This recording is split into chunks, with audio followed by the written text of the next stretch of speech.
6 kayak brands roll off one factory floor in South Carolina, and the store sells you 2 of them as rivals.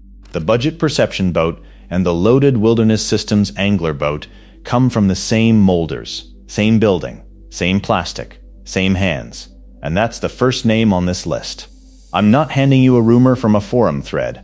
There's a plant in Greenville that stamps out 6 separate logos, then lets the price tags do the arguing for them. Here's the part that quietly reframes the whole store. That wall of a dozen kayak brands you're staring at is not a dozen companies. It's a small handful of factories wearing a lot of different hats, and most of them got that way recently, on purpose. The pandemic sold every kayak in the country, then the boom went bust. Big names filed for bankruptcy protection in 2025. Tariffs hammered anyone molding in Canada or Mexico, and when a maker stumbles, a rival or an investor buys the mold and keeps the logo alive. So, the badge survives. The independent company behind it often doesn't. That's how you end up with rivals that share a driveway. There are 7 of these sameness traps. Then come the brands that genuinely earn your money. By the end, you'll know the 7 traps to stop overpaying for. You'll know the 3 brands worth the premium. And you'll know the one hull question that ends the argument at the counter. So start with that Greenville floor, because it's the cleanest example there is. You've stood at this rack. You saw a perception boat priced for a beginner. Then you saw a Wilderness Systems angler boat priced for a serious fisherman. And you assumed you were comparing 2 different companies. You were not. Both brands are molded in one facility in Greenville, South Carolina. Right beside them on that same floor sit Dagger, Mad River, Boardworks, and Adventure Technology. That is 6 paddling names. 1 building, 1 crew. Perception is the entry tier, and Wilderness Systems is the premium tier. But the molders punching out both of them clock in at the exact same address. So, what does the extra money buy on the premium one? Usually a taller framed seat, a couple more rod holders, and a longer, better outfitted deck. And sometimes that outfitting is genuinely worth paying for. But the hull underneath is a cousin, not a stranger. The premium boat isn't a rival's better idea. It's the same company's dressier version of the same thought. Paddling Magazine states it plainly, that these boats are built together in Greenville as one group of 6 brands, and the ownership climbs a level higher than the factory. This is where the 2025 story lands. After a Canadian bankruptcy that wrapped up that spring, the whole family, plus Pelican itself, was bought back under one owner. That owner is called Pelican Intl. So Pelican, Perception, Wilderness Systems, Dagger, Boardworks, and Advanced Elements all report to one head office now. And Pelican had already owned the Confluence brand since 2019. So none of this is secret, but almost nobody at the counter says it out loud. It isn't a conspiracy, it's just an org chart nobody hands you at the register. Now, none of that makes any single boat a bad boat, but it does mean brand loyalty between 2 of these is loyalty to the same cash register. Remember Greenville, it comes back. That's number 1, and we've barely started.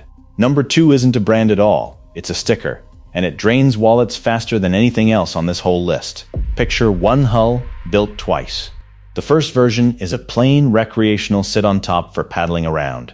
The second gets a pair of rod holders bolted in, it gets a couple of gear tracks screwed to the rails, and it gets an olive or camo colorway instead of the bright one. That second boat earns the word angler on the box, and a noticeably fatter price. And that camo does real work on your brain. It whispers serious gear, and it makes the markup feel earned before you've even sat down. But a colorway has never once caught a fish. The fish cannot see your marketing budget. Take Lifetime's Tamarack and its Tamarack Angler as the honest baseline. Same flat hull, same chine rails. The angler trim just adds a little hardware and a little cost.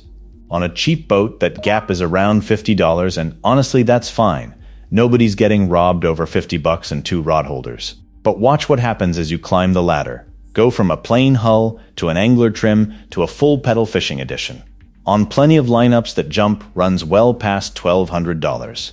Underneath, it's closely related plastic doing closely related work. Some of that money buys real hardware, and I won't pretend otherwise, but a big slice of it is badge, colorway, and the quiet bet that you won't check. So check.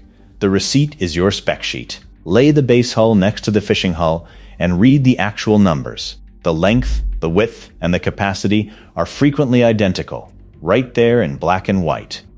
That's number 2. Number 3 feels like 4 separate tribes shouting across the boat ramp. Native Watercraft, Bonafide, Liquidlogic, and Hurricane each have diehard fans. Those fans will argue for a solid hour about which brand is truly best. One guy swears by Native for pedal fishing. Another won't touch anything but a Liquidlogic in whitewater. A third loves his lightweight Hurricane on the lake. They think they picked 4 different companies. They picked 4 doors into one building. But all 4 are one company called Big Adventures, and all 4 are molded together in Fletcher, North Carolina. One roof, one rotational molding operation. 4 loyal fan bases who mostly don't know their neighbors. The plant traces back to an outfit called Legacy Paddle Sports. Hurricane joined the family, then Bonafide was folded in around 2019. Now I'm going to be straight with you, because this audience smells a cheap shot from a mile off. These are genuinely made in America, and one of these 4 earns every dollar it charges. I'll name it before the end, I promise. So sharing a plant is not the crime here. Selling 4 rival logos while hoping you never spot the shared driveway, that's the move worth catching. So hold that thought about Native. It pays off later. That's number 3. Number 4 is the one the company will admit to you itself, if you just ask. Old Town has built boats in Old Town, Maine, for more than 120 years. That heritage is completely real, and it deserves genuine respect. But Old Town and Ocean Kayak, 2 brands you'd never expect to shelve side by side, roll out of that very same Maine plant. Their own watercraft marketing manager said it plainly in a magazine feature. He said all their boats are made in Old Town, Maine, and he confirmed that includes the Ocean Kayak line. So count along with me for a second. Greenville, then Fletcher, then Old Town. One giant wall of logos, and we're already down to a few actual floors. That's the pattern the counter never mentions to you. And it keeps spreading, right up to today. Up in Sparta, Tennessee, Jackson Kayak now molds Edeline boats under its own roof too. It bought that brand in early 2025. So add Jackson and Edeline to the pile. Logos keep multiplying, floors do not. That's number 4, and this is where it should start clicking. And it matters for your wallet in 2 very real ways. When a brand gets shuffled between owners, its parts and its dealers can quietly disappear. And resale value always follows the boat that people can still service and trust. Number 5 is the boat that lands in most American garages, the big box special from Walmart or Costco. Lifetime and Emotion are the same company. They come out of the same enormous plant in Clearfield, Utah. When Lifetime bought Emotion back in 2011, a batch of Emotion designs simply got a Lifetime label. Same boat, new name, still swimming today. You can still spot the old Emotion shapes hiding under Lifetime labels if you look closely. The design didn't really change, only the sticker did. And here's a spec that trips up almost every first-time buyer. Those big box boats are usually blow-molded, not rotomolded. That's a different, cheaper manufacturing process. It makes a hollow double wall, a bit like a giant plastic bottle. It isn't evil, and for calm water family fun, it's genuinely fine. I'd buy one for my kids without blinking. But it is not the single-layer rotomolded build that serious fishing boats use, so don't pay a premium price expecting a premium process. And one more thing about the big box shelf. The store only stocks a couple of models that rotate with the season, so that exclusive you found is often just this year's rotation. Know exactly which one you're holding. That's number 5. Number 6 is the boat with 4,000 glowing reviews and no last name. You've seen it. It's the marketplace fishing kayak from a brand that didn't exist 3 years ago. The price looks too good to scroll past, and the trouble isn't always the boat itself. The trouble is you often can't find out who actually molded it. The import trail leads to a factory that also builds 3 other brands you've compared it against. And you can't get a warranty part when a scupper cracks in year 2. Store-exclusive labels play a softer version of the same trick. A friendly house name on the shelf hides whichever factory really built the hull. The review count quietly becomes the only spec sheet you were ever handed. So, buy that boat if the price is right for you. I get it. I really do. But buy it knowing it's an orphan, with no parts and no paper trail. And knowing the resale will suffer for the exact same reason. That's number 6. Number 7 is the one that stings the most, and it hides inside a single word. That word is pedal. Hobie invented the Mirage fin drive back in 1997. The design is based on the way a penguin swims underwater. For 2 solid decades, that drive was genuinely one of a kind. But Hobie's patent on that original system expired in 2017. And right on cue, in 2018, look-alike pedal drives began appearing on cheaper boats. That includes Pelican's own high drive unit. So that premium pedal fishing edition you paid a heavy markup for? It's very often riding a drive geometry that simply went off patent and became fair game. And here's the tell that separates the real from the copy. The real innovators didn't stop. Hobie built the Mirage Drive 180, then the 360, with fresh patents behind them. Native built its own drive down a different path entirely. The copies just chased the thing that went free. The original invention was real and hard-won. The markup on the copy, dressed up as cutting edge, is where they quietly get you. And to be fair, a cheaper pedal boat is not automatically a scam. It just means you should pay copy prices for a copy, never invention prices. That's number 7, and it's the turn of this entire video. And that same badge trick runs on the fish finder you'll bolt to that deck. I mapped it out in one of my guides, but that's for another day. So let me flip the whole thing around now. The point was never to scare you off the water. I love this stuff, and truthfully, almost every boat I just listed will still catch you fish. The point is to stop paying invention money for a badge, because a few brands aren't selling you a colorway at all. They're selling you a real, patented, genuinely better piece of engineering, and that is worth every dollar they ask for it. And here's the quiet cost buried in all this consolidation. The truly independent kayak builder is getting genuinely rare. So the few brands that still invent something are worth protecting with your wallet. Reward the engineering, not the sticker. Here is where the money finally gets real. But first, the one question that ends the argument at the counter. Ask what the base hull is, then learn to read it in about 30 seconds. Rocker is the banana curve from bow to stern. More rocker turns quicker, but it tracks worse in a straight line. Beam is the width of the boat. A wider hull feels rock solid, but it shoves more water and runs slower. Chines are the edges where the bottom meets the sides. Harder chines give you that locked-in feel when you lean the boat onto its edge. Primary stability is how steady it sits flat. Secondary stability is how it holds once tipped over.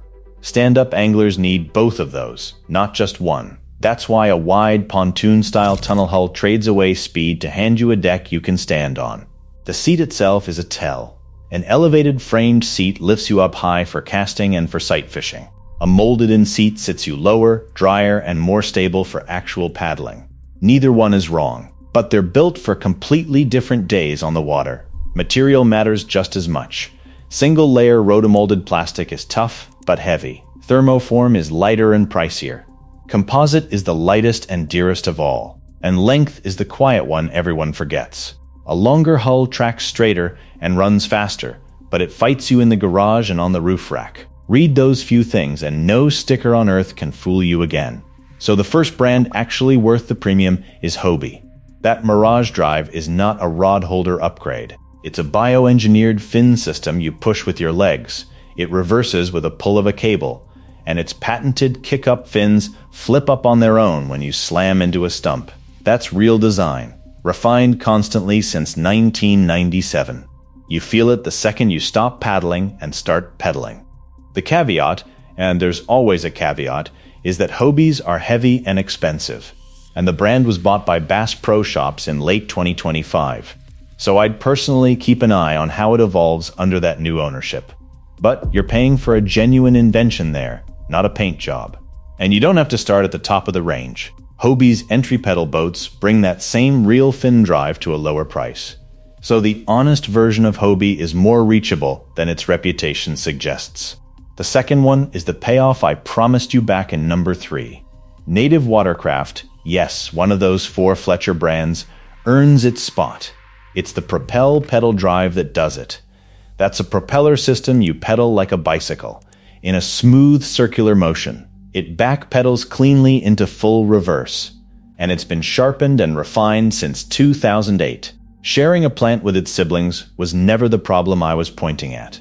The Propel drive is the real reason a native costs what it costs. So the same consolidation that's a trap on a rebadged wreck boat is, on this boat, wrapped around something genuinely excellent. That's the exact nuance a wall of logos is built to hide from you.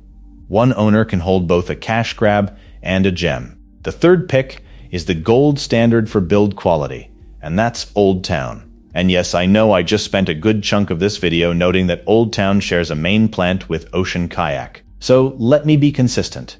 Sharing a building was never the sin. The sin is charging invention money for a sticker, and Old Town does the opposite of that. Its pedal drive, the PDL, is the anti-sticker. Pair that with hand-built Maine construction and a genuinely good framed seat. The Sportsman PDL line has earned its reputation the honest way. These things are heavy, and they are not cheap. I won't sugarcoat it. But they're built to outlive the loan you took to buy them. For a serious angler, that longevity is the entire point.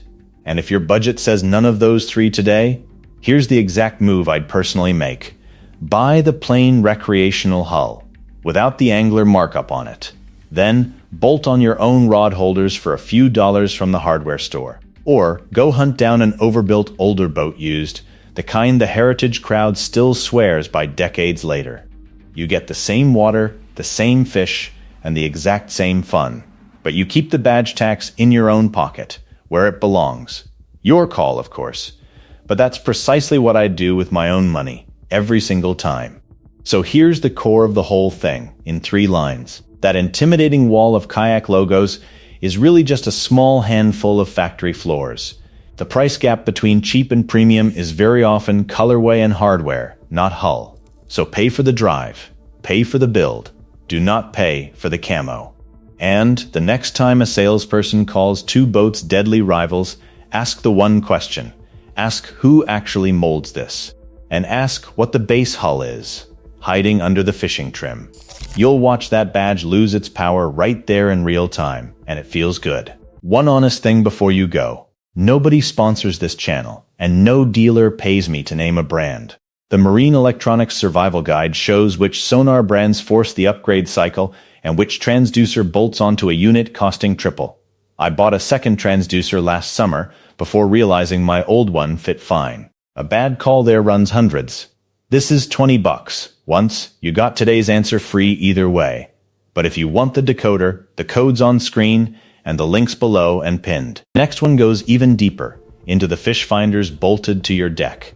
Several competing brands quietly run the very same sonar chip behind different screens at wildly different prices.